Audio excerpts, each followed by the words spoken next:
Turabashimira bakomeje gukurikira Vida Morning TV. Uyu munsi rero tukaba tuje kubagezaho amakuru ejo yiriwe acicikana ku mbuga nkoranyambaga ndetse no mu binyamakuru bitandukanye. Uyu munsi tukaba tuje ku nkuru y'Afurika y'Epfo yibukije Amerika ko nta burenganzira ifite bwo kuyikura muri G20. Minisitiri w'Ububanyi n'Amahanga wa Afurika y'Epfo Ronald Lamola yibukije Leta Zunze Ubumwe za Amerika ko nta burenganzira ifite bwo kuyibuza kwitabira inama ya G20 kubera ko iri mu bihugu byatangije ihuriro ry'ibihugu bikize ku isi. Lamola yabigarutseho mu kiganiro yagiranye n'abanyamakuru nyuma y'inama yo ku rwego rw'abaminisitiri yahuje n'abanyamuryango wa BRICS uhuza ibihugu byiyemeje kwishakamo ibisubizo bitishingikirije ku biva muri Amerika n'Iburayi.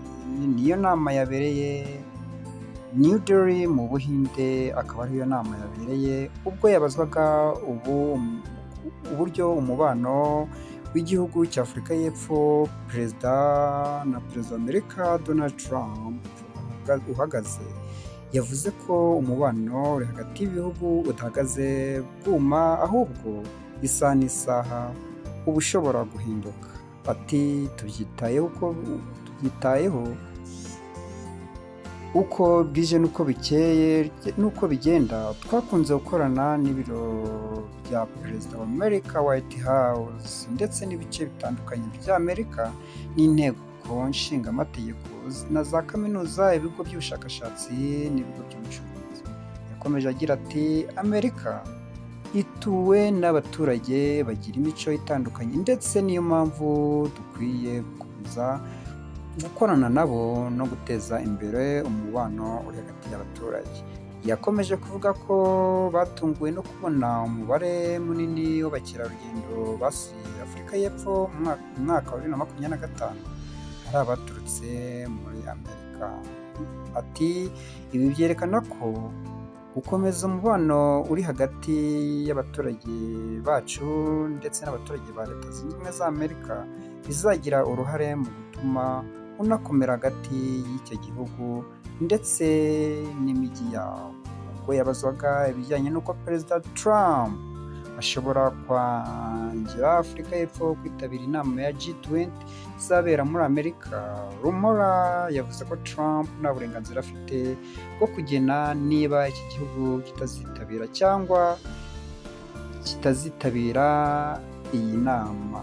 Ati ntabwo akwiye kuvuga ko tutazitabira inama ya G20 cyangwa tudakwiye kubarizwa muri iri huriro kubera ko turi mu bihugu byatangije, kandi ntabwo igihugu kibarizwa muri G20 gifite ububasha bwo kubwira ikindi gihugu kitazongera kuba umunyamuryango.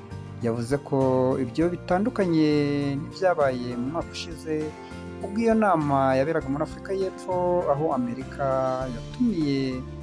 yatumiwe kwitabira ikanga ubwo butumire. Yavuze ko ibindi bihugu bibarizwa muri G20 birimo Brazil n'Uburusiya bidashyigikiye ko Afurika y'Epfo yavanwa muri iri huriro.